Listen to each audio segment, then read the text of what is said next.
হাঁটু পর্যন্ত মুশ, কমর পর্যন্ত আম্বার, কাপ পর্যন্ত জাফরান, চেহারা বানাইছেন হোয়াইট কাফুর দিয়া।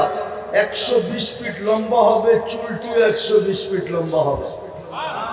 3 কিলোমিটার ঘেরের কুচি লাগানো লেহেঙ্গা পরা থাকবে। সুতার লেহেঙ্গা না, নূরের সুতা দিয়া কাপড় বানাবে। আমাদের নবীজি চোখে দেখা ঈশা আমাদেরকে বলছে, আউযু বিল্লাহি মিনাশ শাইতানির রাজিম, বিসমিল্লাহির রহমানির রহিম। ইয়া আইয়ুহাল্লাযীনা আমানুত্তাকুল্লাহ ওয়ালতানজুর নাফসুম মা কদ্দামাত লিগাদ ওয়াত্তাকুল্লাহ। وقال رسول الله صلى الله عليه وسلم إنكم لتموتون كما تنامون تبعثون كما تستيقظون وتحاسبون بما تعملون أو كما قال عليه الصلاة والسلام। দারুল উলুম মাদ্রাসাতুস সুফা আল ইসলামিয়া কর্তৃক আয়োজিত উক্ত ওয়াজ ও দোয়া মাহফিলের সম্মানিত সভাপতি, উপস্থিত উলামায়ে কেরাম, মেহমানানে এযাম, এলাকার বিভিন্ন জায়গা থেকে আগত মুসলমান ভাইয়েরা, বিশেষভাবে যুবকরা, যেই পর্যন্ত লাউড স্পিকারের আওয়াজ পৌঁছতেছে জানি না শোনার সুযোগ আছে কি নাই। যদি শোনার সুযোগ থাকে তো পর্দার অন্তরালে মা ও বোনেরা, কোরআন হাদিস থেকে যতটুকুই তেলাওয়াত করলাম আশা রাখি একই সামনে রেখে কিছু কথা রাখব। কিন্তু এর পূর্বে সকলের কাছে হাত জোর অনুরোধ, যদি আজকে এখান থেকে আল্লাহর পক্ষ থেকে পুরস্কার নিয়ে উঠতে চাই তাইলে দুটা জিনিস করতে হবে। একটা হলো পরিপূর্ণ মনোযোগ দিয়ে শুনতে হবে, দ্বিতীয় হলো পরিবেশটাকে বিলকুল নীরব নিঝুম রাখতে হবে। তাইলে কিন্তু আমরা পুরস্কার নিয়ে উঠতে পারবো। মাথার উপরে কিন্তু আপনাদের সামিয়ানা নাই, বিলকুল ডাইরেক্ট করবে, ডাইরেক্ট। আর কোরআন এটাই বলে, ইদা কুরিয়াল কোরআন ফাসতামিউ লাহ, যখন কোরআন বা কোরআনী কথা শোনো পরিপূর্ণ মনোযোগ দিয়ে শোনো। আর কোরআন বলে আনসিতু, বিলকুল নীরব আর নিঝুম ভাবে শোনো। তারপরে কোরআন বলে লাআল্লাকুম তুরহামুন, তাইলেই কিন্তু আল্লাহর রহমতের দ্বারা পুরস্কারটা মিলবে। আর পুরস্কারটাও হাদিসে ঘোষিত আছে। পরিসমাপ্তিতে বলা হবে ইরজিউ মাগফুরান লাক, যাও তোমাদের গুনাহ মাফ। আর কি চান? দ্বিতীয় আরেকটা বলবে বুদ্দিলাস সাইয়্যাতিকুম হাসানাত, গুনার জায়গাগুলা নেকি দ্বারা পরিপূর্ণ হবে। কিন্তু মধ্যখানে একটা সমস্যা আছে, মন আর শয়তান এটা হইতে দিবে না। কেননা আমাদের মনের রিমোট কন্ট্রোল শয়তানের কাছে। আমাদের যেরককম ঘরের মোবাইলের কন্ট্রোল আমার আঙ্গুলের মাথায়, ঘরের টেলিভিশনের কন্ট্রোল যেরকম রিমোটে, ঠিক আমাদের মনের কন্ট্রোলও কিন্তু শয়তানের কাছে। আর শয়তান কিন্তু এটা চাবে না, কেননা ও বিতাড়িতই হয়েছে আমাদের কারণে। আমার কথা কিন্তু এখনো শুরু হয় নাই। ও বিতাড়িত হয়েছে আমাদের কারণে, মানুষের কারণে। মানুষ যদি না আসতো, অস্তিত্ব না হইতো, তাহলে তো ও তো চাঙ্গে ছিল। চাঙ্গে, চাং বোঝেন? ডাকায় শব্দ বোঝেন না? বোঝেন না? অনেক উপরে ছিল। হুজুররা বুঝবে, সপ্তম আকাশে ওকে আজাজিল নামে ডাকা হতো।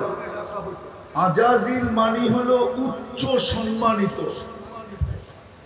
ওই শব্দটা নিয়েই আমাদের মাদ্রাসায় একটা ছন্দ আছে, তাকাব্বর আজাজিল রাখারে কার।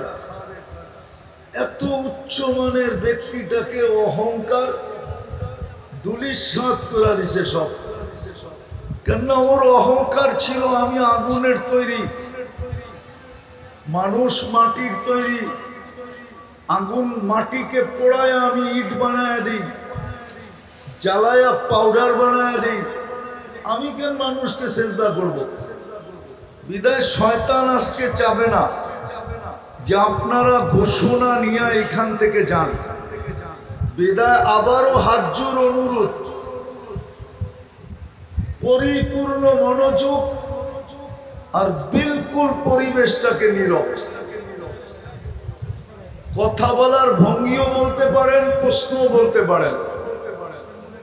আমরা যেই দিন দুনিয়াতে পা রাখছি বা আর একটু আগে নিয়ে যাওয়া যায়, মার পেটে যেদিন আমাদের রু আসছে, 4 মাস কমপ্লিট হওয়ার, পূর্ণ হওয়ার পরে রু আসে, ওই দিন থেকে আমাদের যাত্রা চলমান। আমরা যেখানেই বাস করি না কেন, দুনিয়ার পজিশন আমাদের যেমনই হোক না কেন, আমার বর্ণ আর বাসা যেমনই হোক না কেন, যে মার পেটে অস্তিত্ব পাইছে, রু যেদিন থেকে মার পেটে আসছে, ওই দিন থেকে আমরা সবাই যাত্রী। ছোট হই, বড় হই, নারী হই, পুরুষ হই, শিক্ষিত হই আর অশিক্ষিত হই, উচ্চ সোসাইটির হই আর নিম্ন সোসাইটির হই, দুনিয়াতে উচ্চ পজিশনের হোক আর নিম্ন পজিশনের হোক, আমরা সবাই কিন্তু যাত্রী। আমরা মৌতের যাত্রী, কবরের যাত্রী, অথবা আরেক কথায় বলা যায় যার কাছে আসছি তার কাছে ফিরত যাওয়ার যাত্রী। কিন্তু প্রশ্ন হলো, যাত্রী তো বটে, কোরআনও বলে আমরা চলে যাব, ইলাইনা তুরজাউন আফাহাসিবতুম আন্নামা খালাকনাকুম আবাস ওয়া আন্নাকুম ইলাইনা লা তুরজাউন। তোমরা ভাবছো কি রকেট চলে আসছে দেখে আমার কাছে আসবে না? টেকনোলজি আসে বিদায় আমার কাছে ফিরবে না? বিজ্ঞান সম্মত বিদায় আমাকে ধোঁকা দিয়া দিবে? না না না, ওয়ালাউ ফি বুরুজিন মুশাইয়্যিদা। কোরআনের থিওরি এটাই, আমরা সবাই যাত্রী, চলে যেতে হবে যার কাছ থেকে আসছি তার কাছে। কিন্তু একটা ছোট প্রশ্ন হলো, আমাদের সবার প্রস্তুতি কতটুকু? এটাও তো সত্য। দুনিয়া আজকে এত উন্নত টেকনোলজিতে, এখন পর্যন্ত ওই মেশিন বিজ্ঞানের কাছে আসে নাই যে টেস্ট করে বলে দিবে কে কখন যাবে। আজ পর্যন্ত আসে নাই, আসবেও না কোনোদিন। এটাই চির সত্য। কোনোদিন এই মেশিন আল্লাহ বিজ্ঞানের হাতে দিবে না যে টেস্ট করে বলে দিবে কে কখন যাবে। যে কোনো মুহূর্তে চলে যেতে পারি। সত্য এটাই, মারে আল্লাহ তো রাখে কে, রাখে আল্লাহ তো মারে কে। সত্য তো, চলে তো যাব, কিন্তু প্রস্তুতি কতটুকু? বলবেন প্রস্তুতি নিতে হবে কেন? কোরআনই তো বলে নিবে না কেন? সারাদিন ভোগ করি কাঠটা। হ্যাঁ, যুবক তাফালিং দেখায় কার যৌবন দিয়া? তাফালিং বুঝেন? মনে হয় তাফালিং বুঝেন না, ঠিক না? না না না, টাকায় শব্দ তো নাও তো বুঝতে পারেন, ঠিক না? কার যৌবন দিয়ে বাহাদুরি দেখাও? রূপসী কার রূপ দিয়ে বাহাদুরি দেখায়? শিক্ষিত মানুষগুলা গৌরব করে কার দেওয়া শিক্ষা দিয়া? অথচ মা পেটের থেকে তো আর ছিল শিক্ষাহীন। একটা মুরগির বাচ্চা যতটুকু নিয়ে আসে, একটা মানুষের বাচ্চা এতটুকু নিয়ে আসে না। মুরগির বাচ্চা ডিমের থেকে বাহির হইতে দেরি, চিকচিক মুরগির ভাষায় কথা বলতে দেরি করে না, খাদ্যকে চিনতে দেরি করে না, দুশ্মনকে চিনতে দেরি করে না, মার ডাকে সাড়া দিয়া নিজেকে ডানার নিচে সুরক্ষিত করতে দেরি করে না। মানুষের বাচ্চা তো বিলকুল অজ্ঞ আসে। আল্লাহই তো বলে কুনতা জাহিলা ফাআল্লামতু, তুই মার পেটের থেকে অজ্ঞ আসছিলি, তোকে আমি শিক্ষা দিছি। কুনতা যায়ীফা ফাকাওয়াইতু, মার পেটের থেকে বিলকুল দুর্বল আসছিলে, আমি তোমাকে সুঠামত্ব দিছি। কুনতা সগীরা ফাকাব্বারতু, মার পেটের থেকে তুমি বিলকুল ছোট আসছো, তোমাকে আমি বড় করছি। আমি কুনতা মিসকিনা, মার পেটের থেকে তুমি নিশ্চয় আসছিলে। ফালা লাকা সিন্নুন তাকতা, দাঁত ছিলই না, প্রত্যেকে কাটবে।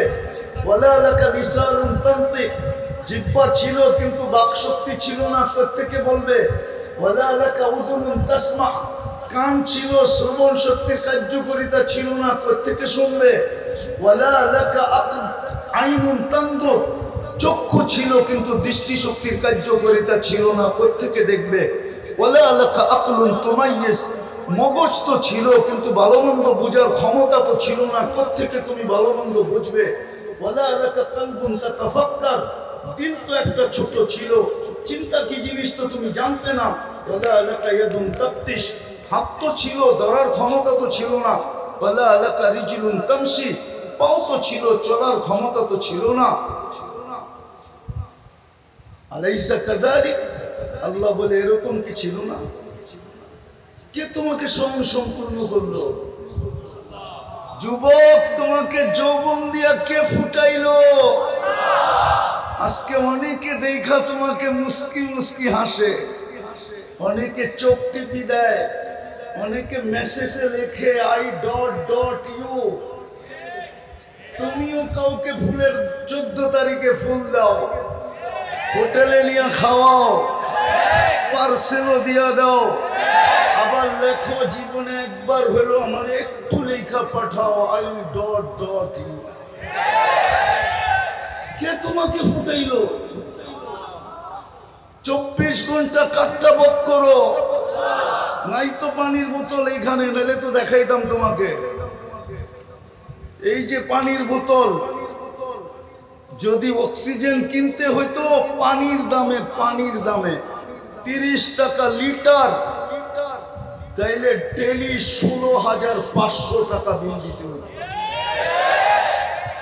মাসে 4,95,000 টাকা বিল আসতো। যদি বাংলাদেশ সরকার বিদ্যুতে ফ্রি পেড লাগাইতে পারে, কার্ড সিস্টেম করতে পারে, যতক্ষণ কার্ড আছে, টাকা আছে কার্ডে, ততক্ষণ বিদ্যুৎ চলমান, টাকা শেষ বিদ্যুৎ অফ। আল্লাহ তো করতে পারতেন যে যতক্ষণ টাকা ভরা থাকবে অক্সিজেন চলবে, নাইলে অফ। তাইলে তো এই রোডেই ডেলি হাজার হাজার শ্রমিক পাওয়া যেত, পড়া আছে রাস্তার ভিতরে। কেউ যদি জিজ্ঞাসা করতো এত মানুষ রাস্তায় পড়া আছে কেন, বলে অক্সিজেনের বিল দিতে পারে না, এই জন্য পড়া আছে, অক্সিজেন বন্ধ। সারাদিন কাটটা বুক করি, কথা লম্বা হবে না, অল্প কথায় বুঝলেই জীবন চেঞ্জ হয়ে যাবে। নইলে কালকে কিন্তু প্রশ্ন উত্তর সম্মুখীন হইতে হবে।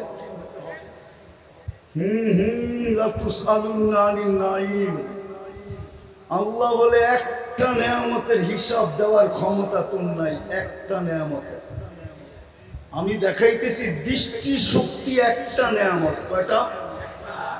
ঠিক না? এই যুবক বলুক এই পর্যন্ত কতবার দেখছে? কতবার? হ্যাঁ, মিলিয়ে দিতে পারবা? হ্যাঁ, কতবার দেখছি, কত জিনিস দেখছি। ও যুবক, তুমি দেখলেই তো 26 কোটি ক্যামেরা ব্যবহার হয়, 2 চোখে 26 কোটি ক্যামেরা, 13 যখন যুবকরা দেখে তো 26 কোটি ক্যামেরা ফিট করে দেখে। ফিট করতে দেরি, ডানা ঝরা যেতে দেরি হয় না। এই যুদ্ধ তো কয় যুবকরা ডানা কাটা। ও ডানা থাকবো কোত্থেকে? তুই 26 কোটি ক্যামেরা লাগায় দেখোস, তোর ডানা থাকে কোথেকে? ফ্রিকোয়েন্সি আছে না? বলো কতবার দেখছো এই পর্যন্ত? বলো কেউ আমাকে। কিন্তু আল্লাহর কাছে হিসাব আছে তুমি কতবার দেখছো। কিরামান কাতিবিন ইয়ালামুনা মা তাফআলুন, ভিডিও করা আছে কতবার দেখছো, কত জিনিস দেখছি। একটা নিয়ামতেরই তো হিসাব দিতে পারবো না। আমি তো চক্ষু দেখাই না, এরম যদি কান দেখাই, এরম যদি বাকশক্তি দেখাই, এরম যদি ব্রেন দেখাই, ভাবলাম এই পানি এই দিন পর্যন্ত কত ফোঁটা খাইছো বলো, কত লিটার গোসলে ব্যবহার করছো বলো। পানিও তো একটা নেয়ামত। বিদায় আমার কথা শুরু। আমরা যাত্রী, যাত্রা চলমান, যে কোনো মুহূর্তে পরিসমাপ্তি করতে পারে। আজকে সূর্য এই কোনাবাড়িতে বলতে বলতে ডুবছে, লান আউদ ফি হায়াতিকা আবাদা। হতে পারে কাল সকালে কেউ তোমরা আমাকে উঠতে দেখবে না। এরকম জায়গা দুনিয়াতে শত আছে, এক রাত্রে মাটির সাথে মিশে গেছে। গত ডিসেম্বরের আগের ডিসেম্বরে তুর্কিতে এক রাত্রে 1.5 লক্ষ লোক মারা গেছে 7.8 ভূমিকম্প দ্বারা। আমাদের দেশও আসছিল 2013 কি 14 31 নাইটের পরের দিন সমমাত্রার ভূমিকম্প আসছে। আল্লাহ বাংলাদেশকে বাঁচায় দিয়েছে। এই দেশের সাথে আল্লাহর একটা আলাদা মহব্বত আছে। আমার কথা মেনে নাও, এটা প্রমাণ দিতে পারবো আমি। যদি মহব্বতই না থাকতো, করোনার সময় তো সারা দুনিয়া বলছিল বাংলাদেশের মতো বিপর্যয় দুনিয়ার কোথাও হবে না, কিন্তু বাংলাদেশের মতো কম বিপর্যয় দুনিয়ার কোনো দেশে হয়নি। বিপর্যয়ের দিক দিয়া, কম বিপর্যয়ের দিক দিয়া WHO তে 1 নম্বর নাম বাংলাদেশের, যে বাংলাদেশে কোনো বিপর্যয় হয় না। বাংলাদেশে এত সুন্দরভাবে করোনার রোগীর দাফন দুনিয়ার কোনো দেশে হয় নাই। বাংলাদেশের কোন করোনার রোগী আলেমদের হাতের ছোঁয়া ছাড়া কবরে যায় নাই। যতগুলো সংস্থা কাজ করছে করোনা নিয়ে, করোনার মৃত্যু, করোনার ব্যক্তিদেরকে দাফন করার ব্যাপারে সব মাদ্রাসার হুজুর আর ছাত্ররা করছে। একটাও বাহিরের দেখাইতে পারবেন না। কে বাঁচাইছে বাংলাদেশকে? বুঝা গেল ভালোবাসা আছে এই দেশটার সাথে।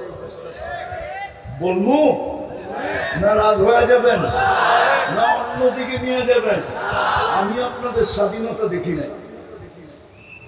এই যে স্বাধীনতা গত বৎসরের আগস্টের, কেন ওই দিন আমি দেশে ছিলাম না। আমি 18 জুলাই চলে গেছিলাম ইংল্যান্ডে। যেদিন স্বাধীন হইতেছিল ওই দিন আমি জমিনেই ছিলাম না। 4 তারিখে রাত্রে আমি কানাডা যেতেছিলাম। আমি ছিলাম আকাশে 39,000 ফিট উপরে, জমিনের থেকে নাইমা শুনছি স্বাধীন হয়ে গেছে। কিন্তু পরে যা শুনতেছিলাম, আমি বিলকুল দেশে আসছি সেপ্টেম্বরের 23 তারিখে। মধ্যখানে একদিনের জন্য আসছিলাম, আবার চলে গেছি কোরিয়া। ঢাকা নামছি, একদিন ছিলাম, পরের দিন ফ্লাইট কোরিয়া ছিল আমার। কিন্তু বাইরের থেকে শুনতেছিলাম, সবাই ভাবতেছিল যে না জানি দেশটা মাটির সাথে মিশা না যায়। 16 বছরের একটা মায়া আছে না? নাই? নাই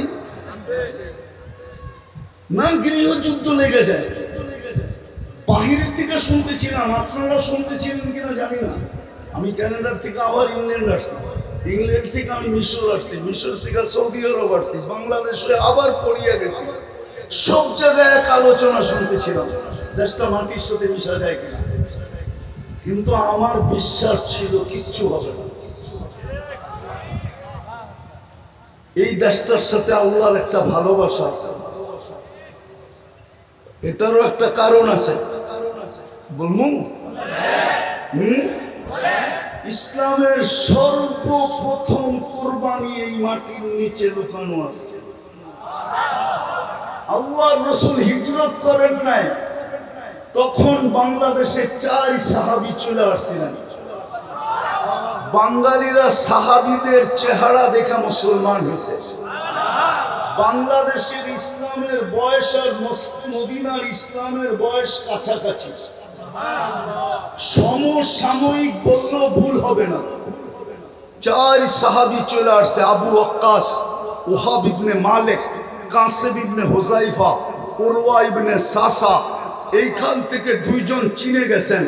আবু ওয়াক্কাস রাদিয়াল্লাহু তাআলা আনহুর কবর চীনে, ওহাব ইবনে মালিক রাদিয়াল্লাহু তাআলা আনহুর কবর মঙ্গোলিয়ার বর্ডারে। কিন্তু 2 জনের কবর ইতিহাসবিদরা বলে এই মাটির নিচে। এই জন্যই মাটির নিচে একটা আধ্যাত্মিক শক্তি লুকানো আছে। একটা কথা বলেই ফেলি, মিডিয়া দিয়ে চলে যাবে। এই মাটি নিয়ে যারা খেলতে চায় না, এই মাটির বৈশিষ্ট্য হলো বেশি দিন খেলতে দেয় না। হয়তো মাটি তাকে কিক মেরা দেয়, কিক, ঠিক বুঝেন?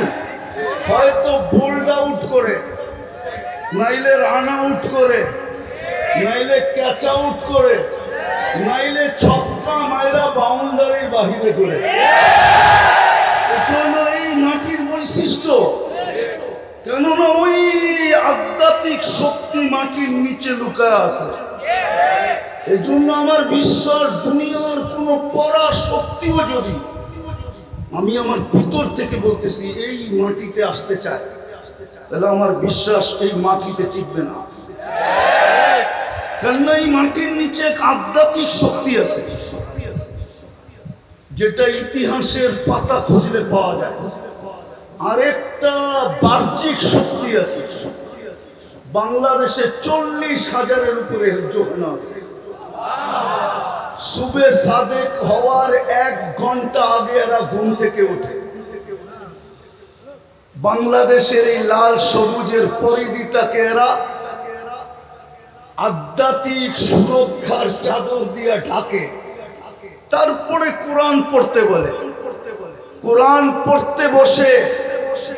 এই জন্য যত দুর্যোগ আসুক বাংলাদেশে, এই বয়সে তো বহুবার দেখলাম 10 নম্বর মহাবিপদ সংকেত। কেননা ভালো মতে আওয়াজ না, আবহাওয়াবিদদের কাছে 10-এর উপরে কোনো সংখ্যা নেই। 10 মানে কিয়ামত। এই পর্যন্ত বহুবার উঠাইতে দেখলাম, কিন্তু কয়েকটা কলা গাছ ব্যতীত আর কিচ্ছু পড়ে না, ঠিক না? একবার আমি নিজে ছিলাম, বুলবুল যখন আসে তখন 10 নম্বর মহাবিপদ সংকেত ছিল। আর বুলবুল প্রথম ঢুকছে পাথরঘাটা দিয়ে, বরগুনা। ওই রাত্রে আমি পাথরঘাটায় ছিলাম, 10টা-12টা টিনের নিচে ছিলাম। আমার সাথে আরো লোক ছিল মসজিদে। সারা রাত্র দেখতেছিলাম যে বুলবুল ঢুকতেছে, ভাবতেছিলাম কি না কি হয়। কিন্তু সকালবেলা যখন ঢাকার উদ্দেশ্যে রওনা দিছি, রাস্তায় শুধু কয়েকটা কলা গাছ পড়া পাইছি, আর কিচ্ছু পাইনি। আরেকটা যুক্তি দিতেছি, আপনি দেখবেন যতগুলা বড় বড় ভূমিকম্প বাংলাদেশে আসছে, সবগুলা শেষ রাত্রে আসছে। 7.8, 6.5, 6.2, 6.1, যতগুলা বড় বড় ভূমিকম্প আসছে সব শেষ রাত্রে। একটাও আপনি প্রথম রাত্রে দিনে দেখাইতে পারবেন না। যখন এটাকে সুরক্ষার চাদর দিয়া ঢাইকা দেওয়া হয়, তখন এই ভূমিকম্পটা আসে। কেননা দেওয়ালে বল মারলে দেওয়াল ভেদ করা সম্ভব না। হয়তো স্লিপ খায়া ডাইনে যাবে, নাইলে বামে যাবে, নাইলে যেদিক থেকে আসছে ওই দিকে পিছনে রিপিট করবে, ঠিক না? পিছনে ফিরা যাবে, ঠিক না? বাংলাদেশের ভূমিকম্প ঠিক এরকমই, আজ পর্যন্ত কোনো বিপর্যয় হয় না। আর আমি বইলা বেড়াই, বাংলাদেশ নড়ে চড়ে পড়ে না, কোনো দিন পড়বে না ইনশাআল্লাহ। কেননা মাটির নিচেও এক আধ্যাত্মিক শক্তি আছে। বার্জিক 40,000 হেফজোখানার সুরক্ষা আছে। 2.5-3 লক্ষ মসজিদের কথা বাদ দিলাম। এই দেশের সাথে আল্লাহর একটা মোহাব্বত আছে। কি আছে? নাইলে এই দেশটা বাঁচার কথা না। হ্যাঁ হ্যাঁ, আপনি দুনিয়া ঘুরেন, তারপরে দেখেন সারা দুনিয়া এটাই বলে এই দেশটা টিকা আছে কি করে। আমি আপনাদের এইখানে লোক নিয়ে আসবো আর এলাকার ভিতরে ঢুকাবো, এলাকার পরিবেশ দেখা ও ভাইগা বাহির হয়ে যাবে যে আমি 2 ঘন্টা থাকলে নিজেই মরে যাবো। আর এইগুলা মাসের পর মাস টাকরা বেচা আছে। বরং আরেকটা মজার খবর দিমু। হ্যাঁ দিমু। 2020-এ যখন অ্যান্টিবডি চেক করা হয়, তো আমাদের তেজগাঁও বস্তিতে অ্যান্টিবডি পাওয়া গেল 75। কত? আর গুলশানে পাওয়া গেল 65। বস্তিওয়ালার অ্যান্টিবডি গুলশানওয়ালার থেকে 10 বেশি। কত বেশি? কত? মনে হয় কিচ্ছুই বোঝেন না। আল্লাহর রহমত আছে আমাদের সাথে। বিদায় আমি আমার আসল জায়গায় আসি। যাত্রী, চলমান যাত্রা, প্রস্তুতি কত? একটু ভাবো, 24 ঘন্টা ভোগ করি আল্লাহ। আমি প্রযুক্তি দিয়ে মিলায় দিতে পারবো ডেলি 1 কোটি টাকা বিল আসবে। 1 কোটি টাকা যদি আল্লাহ বিল ধরতেন এই দেহটা চালানোর জন্য, ডেলি 1 কোটি টাকা বিল আসবে। যদি অল্প অল্প করে ধরি, যদি পার শ্বাসে আল্লাহ 1 টাকা না 1 পয়সা বিল ধরতেন, ডেলি 1600 টাকা বিল দিতে হতো। যুবক, তুমি বিল দিতে না চ্যাট করতা, না অ্যান্ড্রয়েড সেট কিনতা, না তুমি ওয়াইফাই বাড়িতে লাগাইতা, না নেট কেনার সুযোগ হইতো। বলো আমাকে, 1600 টাকা ডেলি বিল দিতে হইতো পার শ্বাসে 1 পয়সা। 16,500, 1,60,000 বার আমরা শ্বাস প্রশ্বাস নিই। বাংলাদেশের শিক্ষিত মানুষগুলোর বিবেক তো খুললো না, আমার জাতির তো বিবেক খুললো না। খোলাইতে তো চাইছিলেন যমুনা গ্রুপের মালিক। করোনায় যখন মারা যাইতেছিলেন তো চিৎকার দিয়া ডাক্তারের টিমকে বলতেছিল, আমাকে স্বাভাবিক শ্বাস নিতে দে, আমি এন্টার কোম্পানি তোদের নামে লেখা দিব। এখনো পেপারে ওটা লেখা আছে। আমি নাম বললাম না, শুধু গ্রুপের নাম বললাম। এখনো নেটে শ্বাস দিলে পাওয়া যাবে স্বাভাবিক শ্বাসের বিনিময়ে। এন্টার কোম্পানি, যেটা এখন কয়েক লক্ষ কোটি টাকা যেটার দাম, যাদের পুঁজি লক্ষ কোটি টাকার উপরে, এন্টার কোম্পানি লেখা দিতে চেয়েছে শুধু স্বাভাবিক শ্বাসের বিনিময়ে। যাত্রী তো প্রস্তুতি কতটুকু? আমি কথা শেষ জায়গায় চলে আসছি। প্রস্তুতি নিয়ে গেলেই মিলবে, অঙ্গীকার পুরা হবে। এই উম্মতের সাথে আল্লাহর অঙ্গীকার, ইন্নাল্লাহ আশতারা মিনাল মুমিনিনা আনফুসাহুম ওয়া আমওয়ালাহুম বিআন্না লাহুমুল জান্নাহ। জান্নাতের অঙ্গীকার জান্নাত। আমার যুবক তো জান্নাত চিনে না, আমার সমাজ তো জান্নাত চিনে না। যদি যুবক জান্নাত চিনতো তাহলে কসম খোদা আমার যুবক কোনদিন মাদকে আসক্ত হতো না, জান্নাতে আসক্ত হতো। ও তো সারাদিন জান্নাত জান্নাত করতো, বলতো আল্লাহ কবে নিয়ে যাবেন, আবার কবে দিবেন, নিবেন কবে, জান্নাত দিবেন কবে। জান্নাত তো দেখতেছি, যেখানে চা চাবে তা মিলবে। যুবক, চিরদিনের জীবন মিলবে, আনতাহইয়া ফালা তামুতু আবাদা। চিরদিনের জীবন বলবে, মউত কোনদিন আসবে না। আনতাশিবু ফালা তাহরামু আবাদা। চিরদিনের যৌবন বলবে, বৃদ্ধ কোনদিন হবে না। আনতাসিহু ফালা তামরাদু আবাদা। চিরদিনের সুস্থতা মিলবে, অসুস্থ কোনদিন হবে না। আনতানামু ফালা তাইয়াসু আবাদা। চিরদিনের নিয়ামত মিলবে, কোনদিন জাল্লা পরিমাণ করবে না। তারপরেও 3 রুজিটা দিবে মা তাশতাহি আনফুসুকুম, যা মনে চাবে তা মিলবে। আজকে তো মনে চায়, ঠিক না? চায় না? বলবো অর্থকি, সত্যকি, নর্তকী, গায়িকা, সায়িকা, মডেল, সডেল, ঠিক না? মনে চায় না? স্বাদ মিটাও কেমনে? খালি মোবাইলে টাচ করে চুমা দিয়া রাগ হয়ে গেল মনে হয়, ঠিক না? এইভাবেই তো স্বাদ মিটাও, ঠিক না? জান্নাতে যেটা মনে চাবে ওটা তোমার। চোখে যেটা লাগবে ওইটাই তোমার। 6ষ্ঠ নাম্বার, এখন চোখে লাগে বেশি তাকাইলে জুতা দেখায়, ঠিক না? তোর কি মা বোন নেই? সাইজ করবো বেশি করে, আর বেশি তাকাইলে প্যাকেট বানায় মিন্নির মতো বাড়িতে পাঠায় তোমার। জান্নাতে যেটা চোখে লাগবে ওটা তোমার।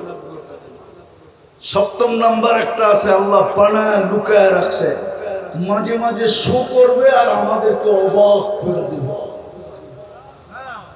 জান্নাতেও সমুদ্র সৈকত আছে 2টা, বাংলাদেশের লোকে মিল আছে। বাংলাদেশ জান্নাতের সাথে মিল আছে, বাংলাদেশও 2টা সৈকত, জান্নাতেও 2টা সৈকত। বাংলাদেশের একটার নাম কুয়াকাটা, একটার নাম কক্সবাজার। জান্নাতের একটার নাম বাইদাজ আর একটার নাম বাইদাক। সকালে এক জায়গায় যাবে, বিকালে আরেক জায়গায় যাবে, ডেলি যাবে। প্রথম আড্ডা দিবে, তারপরে ওইখানে খাওয়া দাওয়া হবে, কুদরত দিয়ে পাকায় আল্লাহ আইটেম পাঠাবে। যখন বাড়িতে ফিরতে শুরু করবে তো পর্দার ভিতর থেকে বাড়ি করে একটা ছেঁড়া দিবে, বুঝছো না? মনে হয় বোঝে না। চোখে চোখ লাগতে দেরি, তোমার বুকে লাগতে দেরি হবে না। আজ পর্যন্ত কেউ দেখে নাই, তুমি ব্যতীত আর কেউ দেখবে না। প্রথম তুমি দেখবে, শেষ তুমি দেখবে, কেউ দেখে নাই। হাঁটু পর্যন্ত মুশ, কমর পর্যন্ত আম্বার, কাপ পর্যন্ত জাফরান। চেহারা বানাইছেন হোয়াইট কাফুর দিয়া। 120 ফিট লম্বা হবে, চুলটিও 120 ফিট লম্বা হবে। 3 কিলোমিটার ঘেরের কুচি লাগানো লেহেঙ্গা পরা থাকবে। সুতার লেহেঙ্গা না, নূরের সুতা দিয়া কাপড় বানাবে। আমাদের নবীজি চোখে দেখা ঈশা আমাদেরকে বলছে। জাদু যদি জানতাম যুবক, আজকে সুযোগ ছিল। সামিয়ানা তো নাই, ডাইরেক্ট পর্দা সরায় দেখায় দিতাম তোমাদের, ওই যে দেখ চায় আছে। জাদু তো জানি না। হ্যাঁ, হায় হায়, আল্লাহ রাসূল পায়ের রূপের কথা বলছে। লাউ কাশাফা সাকাইহি লাগাবা দাউ শামস, পাও খুলে দিলে সূর্য চিরদিনের জন্য আলো হারায় ফেলবে। লাউ যাহিকা আলা দুনিয়া লাতানাওয়ারাতিদ দুনিয়া কুল্লা, দুনিয়ায় হাসি দিলে সারা দুনিয়া আলোতে আলোকিত হয়ে যাবে। লাউ বাসাগা সাবআতি আবহুর লাসারা আতবা, 7 সমুদ্রে থুতু দিলে পানিগুলা মধুর মতো মিষ্টি হবে। বলো যুবক, ওই ঠোঁটে কিস দিলে কেমন হবে? মনে হয় দিলে লাগে না। ওই সময় মনে হয় বুজুর্গ হয়ে যাবে, ঠিক না? এই হুজুররা 40 বছর আগে ছাড়বো না, 40 বছরের আগে। 40 বছর মনে হবে 40 সেকেন্ড। তারপরে গালে চিমটি দিবে আর বলবে খালি ঠোঁট। আর কাহিনী বানায় নাই আল্লাহ কিছু আমার ভিতরে। চল কামরায় তোরে কাহিনী দেখাই। বেউকুফ, খালি ঠোঁট ধরে বয়ে আসিস, আর কিছু নাই আমার ভিতরে। আলাইসা ফিয়া লাকা রাগবা, খালি ঠোঁট। আলাইসা ফিয়া লাকা রাগবা, আমার ভিতরে তোর জন্য আকর্ষণের আর কিছু নাই। চল কামরায়, বেউকুফ। ও যুবক, ওই জান্নাত দিয়া কিনবো। চলো আজকে প্রস্তুতি নেওয়ার জন্য প্রথমে তওবা করি। তওবা করবা পাক্কা? আল্লাহ কিন্তু ডাকতেছে। ওলামা আমার সাথে একমত হবে। এখন রাতের 3 ভাগের 1 ভাগ অতিবাহিত হয়ে গেছে। আল্লাহ ডাকতেছে, হাল মিন মুস্তাগফির, কেউ আসিস মাপ চাবি। আমি চলে আসছি তোদের দুনিয়ার ছাদে। বন্ধুর দিকে তাকায় চলে আসছি, তোদের দিকে তাকায় চলে আসছি, মহব্বতে চলে আসছি। মেলা আল্লাহ সামান্য পদওয়ালা মানুষকে দুনিয়াতে দেখি, সামান্য পদবিওয়ালা, সামান্য একটু পদওয়ালা ধরা ছোঁয়ার বাইরে চলে যায়। এমন বাপ নিয়ে রাস্তায় চলে, মনে হয় জমিনই পা দিতে চায়। মালাকুল মউত মনে হয় ওনারা দেখলে ভয় পায়। আর আল্লাহ 99 পদের মালিক, শুধু আল্লাহ, যিনি আল্লাহ, যিনি রহমান, যিনি রহিম, যিনি মালিক, যিনি কুদ্দুস, যিনি সালাম, যিনি মুমিন, যিনি মুহাইমিন, যিনি আজিজ, যিনি জব্বার, যিনি মুতাকাব্বিরুল খালিকুল বারিকুল মুসাব্বিরুল গফফারুল কাহ্হারুল ওয়াহ্হাবুর রাজ্জাকুল ফাত্তাহুল আলিমুল কাবিদুল বাসিতুল খাফিদুল গাফিরুল মুকিসুল মুতিল্লুস সামিউল বাসীরুল হাকামুল আদলুল লতীফুল খবীরুল হালিমুল আযীমুল গফুরুশ শাকুরুল আলিয়ুল কবীরুল হাফিজুল মুকিতুল হাসিবুল জলিলুল করিমুল রকিবুল মুজিবুল ওয়াসি আল হাকিমুল ওয়াদুদুল মজিদুল বাঈতুশ শাহীদুল হকুল ওয়াকিলুল কবিয়ুল মতিনুল ওয়ালিদুল হামিদুল الموصي المبدي المعيد المحيي المميت الحي القيوم الواجد الماجد الواحد الأحد الصمد القادر المقتدر المقدم المؤخر الأول والآخر الظاهر والباطن الوالي المتوالي البر التواب المنتقم العفو الرؤوف مالك الملك ذا الجلال والإكرام المقسط والجامع والغني والمغني المانع الضار النافع النور الهادي البديع والباقي الوارث والرشيد الصبور জল্লে চালালু, যিনি 99 পদের মালিক। ওই আল্লাহ চলে আসছে, ওই আল্লাহ ডাকতেছে। রাজি তওবা করতে? হ্যাঁ রাজি? কে কে রাজি দেখি? তাইলে বলে দাও, আল্লাহ অতীত থেকে তওবা করলাম। পাক্কা? আল্লাহ কবুল করো। যদি মনের থেকে পেরা থাকি, আজকে এই মজমার গুনাহ মাফ। এই মজমার সাথে মিলাদ দূরে দিলেও যদি কেউ তওবা করে থাকে, ওরও গুনাহ মাফ। হায় হায়, ওলামা আছে, এই জন্য একটা হাদিস শোনায় দেয়। এই উম্মতকে আল্লাহ এত ভালোবাসে, এই জন্য তো গুনাহ মাফও চাইতে হয় না। হাদিস বলে, ফালাম্মা তায়াক্কানতা বিল বাওয়ার ওয়া যানানতা আন্নাকা মিন আহলিন নার মানাহতা ইলাইকা রিদওয়ানি ওয়াল্লাইতু ইলাইকা গুফরানি ওয়া কুলতু লাকা লা তাহজান গফারতু লাকা যুনুবা ওয়াল আওসার ওয়া লিআজলিকা সাম্মাইতু নাফসি আল আজিজুল গফফার।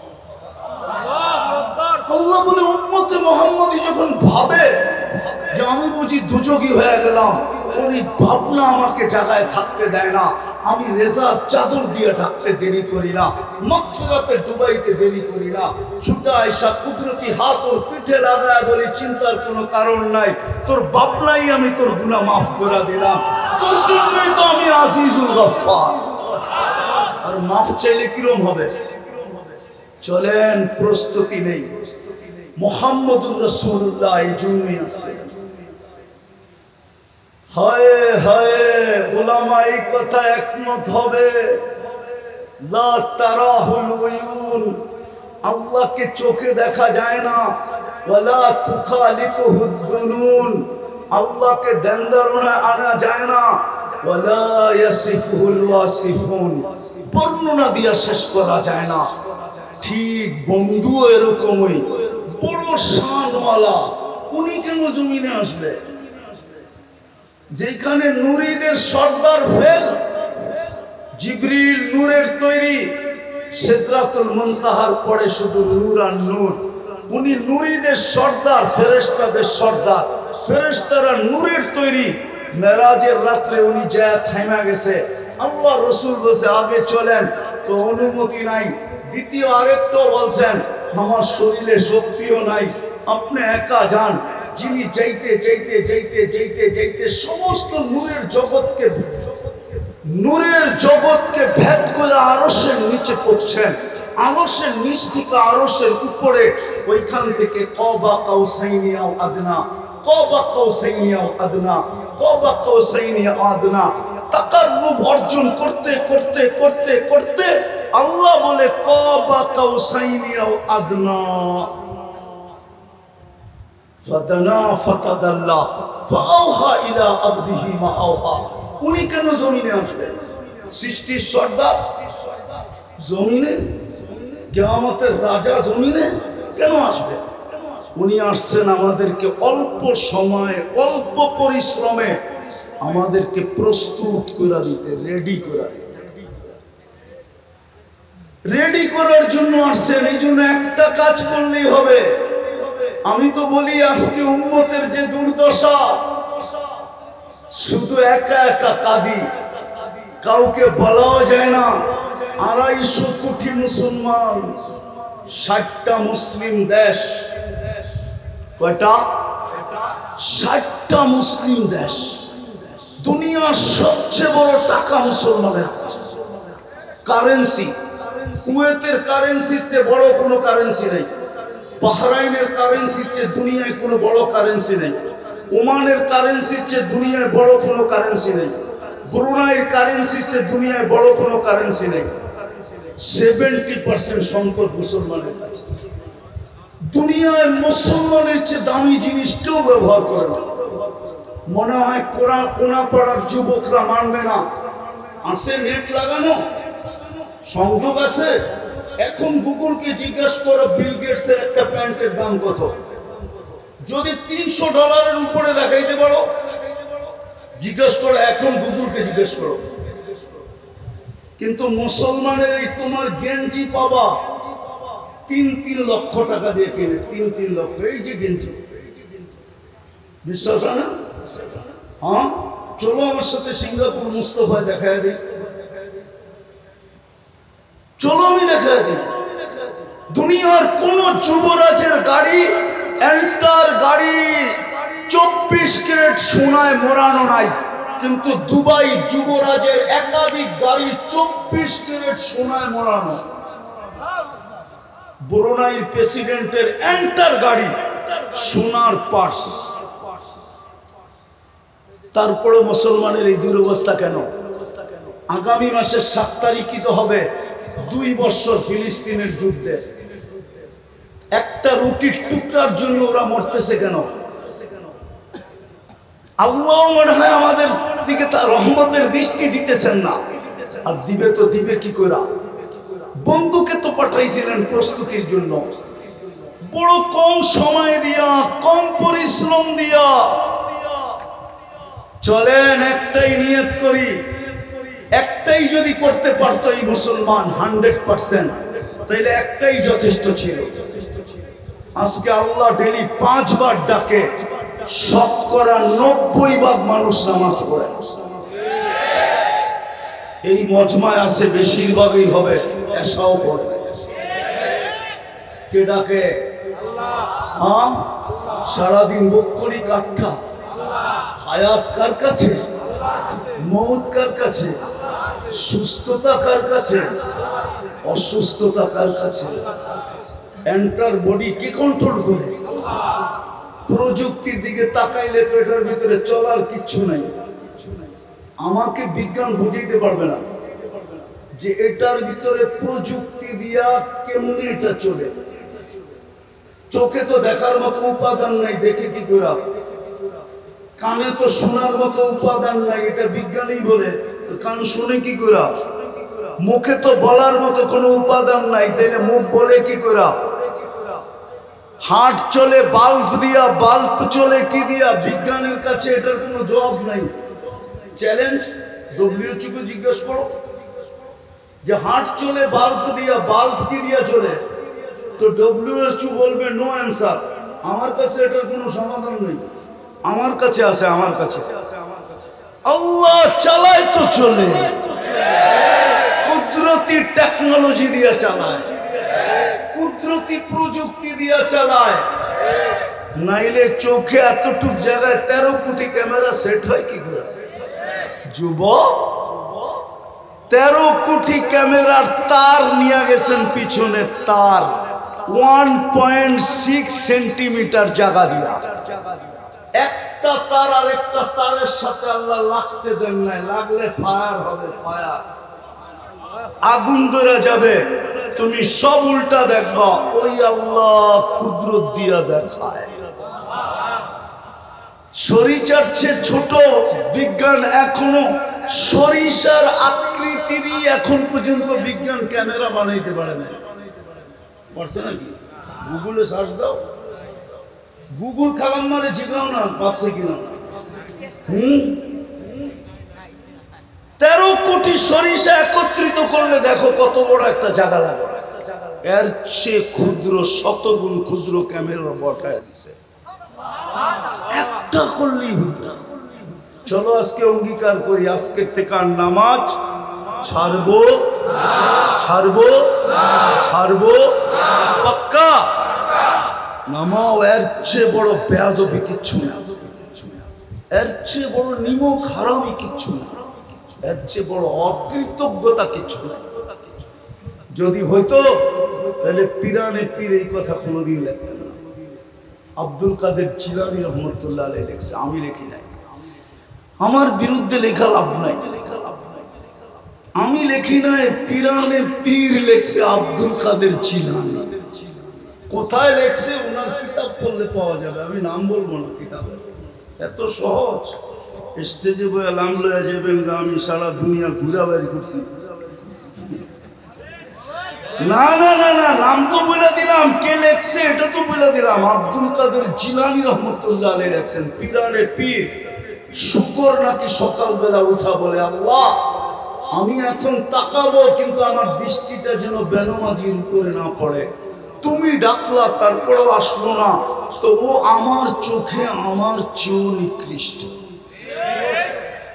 পায়ে হাত দিয়ে বলি আজকের থেকে যেন নামাজ না ছোটে। ছুটবে? হ্যাঁ, আরেকটা কথা বলে শেষ করতেছি, শেষ আমার কথা, শেষ আমার কথা। যতদিন আমাদের দেশে, একটু আগেই বলছিলাম, একটা হলো মাটির নিচে আধ্যাত্মিক শক্তি লুকানো আছে, আরেকটা হলো বাহ্যিক শক্তি। আধ্যাত্মিক এই মাদ্রাসা, মসজিদ, আলেম ওলামা, এটা বাহ্যিক শক্তি। আপনি জানেন না? আপনি আলেমদের বাড়িতে সিসি ক্যামেরা লাগায় মনিটরিং করেন না। হাজারো আলেম আছে রাত্রে উঠা চোখের পানি এই মাটির জন্য ঝরাইতে থাকে। এই 3 বাহ্যিক শক্তিকে যদি আমরা টিকায় রাখতে পারি, আমার কথা লেখা রাখেন, আমি বাঁচি আর না বাঁচি, বাংলাদেশ নড়বে, চড়বে, পড়বে না। এই দেশে কোনো বিপর্যয় ইনশাআল্লাহ কেউ আনতে পারবে? মাটি ওকে কিক মারা দিবে, কিক। এই জমিনই ওকে কিক মারবে, আমাদের মারতে হবে না। এই জমিনের ভিতরে ওই শক্তি আছে। আপনি জানেন না এই জমিনে মাদ্রাসা কখন থেকে শুরু হয়? সর্বপ্রথম মাদ্রাসা বুখারী শরীফ এই জমিনে পড়ানো হয় 1268 সনে।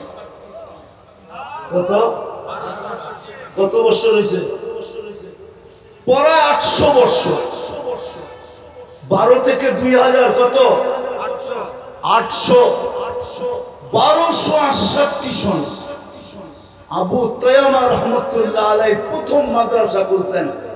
সোনার গায়ে দাওরায়ে হাদিস প্রথম পড়াইছেন, উনি হাদিস প্রথম পড়াইছেন। তারপরে নিচের দিকে নামছেন 1268 সনে। বিদায় এই জমিনের একটা ইতিহাস আছে। আমরা যতদিন ধরে রাখবো ইনশাআল্লাহ এই জমিন বেঁচে থাকবে, ঠিক না? আরে বুঝাইতে পারলাম না আপনাদেরকে। এই জন্য এটাকে টিকা রাখা আমাদের দায়িত্ব। ছেলেরা আপনাদের কাছে যাবে রুমাল নিয়ে, যে যতটুকু পারেন সহযোগিতা করেন, করবেন, করতে থাকেন। আর এখন ছেলেদেরকে পাগড়ি দিব, এটা দেখতে থাকেন। তারপরে ইনশাআল্লাহ আমার শেষ। জলদি পাঠান ছেলেদেরকে, উঠাউঠি করেন না, উঠাউঠি জ্যাবের থেকে বাহির করেন। কি দিবেন? 1 টাকা হইলো 1 টাকা দেন। এই মুহূর্তে আমাদের